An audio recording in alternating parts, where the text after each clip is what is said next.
You think you want a sports car, but then life happens, dogs need going to the vet, kids need dropping at soccer practice, and suddenly you are staring at a Honda CR-V. But do not feel bad about it, because this vehicle practically invented the modern family crossover segment, and saved millions of drivers from the sheer torture of driving a boring minivan. Let us rewind the clock back to the mid-90s.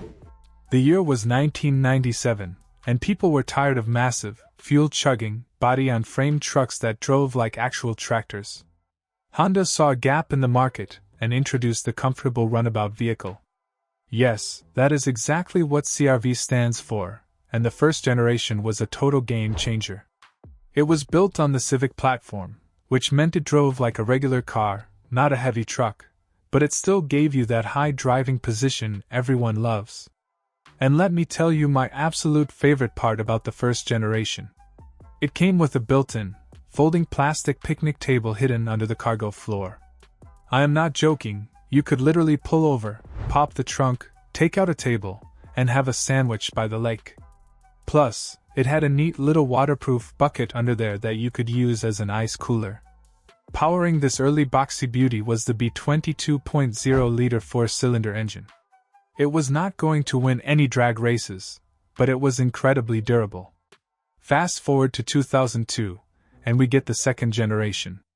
This is where Honda realized they had a massive hit on their hands, so they made it bigger, safer, and gave it the legendary K24 2.4-liter engine. If you ask any mechanic, they will tell you the K-Series engine is basically bulletproof. You could probably drain the oil, fill it with pancake syrup, and it would still run for 100,000 miles. Okay, do not actually do that, but you get the point.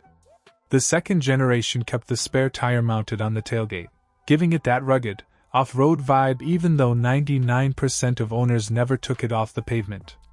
Then came the third generation in 2007, and this is where the CR-V put on a suit and tie. Honda completely redesigned it. They dropped the rear-mounted spare tire, which upset some purists, but it made the rear hatchway easier to open in tight parking spaces. The styling became much more rounded, almost like a jellybean, and the interior materials took a huge step up in quality. It was quiet, comfortable, and incredibly practical. By the time the fourth generation rolled around in 2012, the formula was practically perfected. It got even better fuel economy, an available all-wheel drive system that kicked in much faster than older models, and a ton of family-friendly tech. But the biggest shift happened in 2017 with the fifth generation.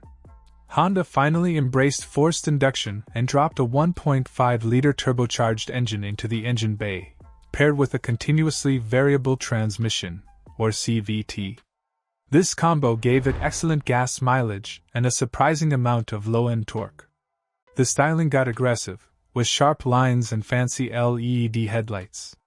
And just recently, we entered the sixth generation in 2023, which brought a much more mature, rugged look, a massive focus on hybrid powertrains, and an interior that feels almost like a luxury car with its honeycomb mesh dashboard. Over 25 years, this simple runabout vehicle evolved from a quirky, boxy little wagon with a picnic table into an absolute juggernaut of the automotive industry, proving that sometimes, practicality and reliability are exactly what the world wants. I mean, think about how the suspension evolved too. The early models had double wishbone suspension all around, which gave it surprisingly sharp handling for a tall box. Later generations switched to a McPherson strut setup in the front to save space and reduce costs, but they tuned the chassis so well that you never really missed the old setup. The evolution of the CR-V is a masterclass in giving the consumer exactly what they need, exactly when they need it, scaling up the luxury and tech without ever losing sight of that core reliability that makes a Honda.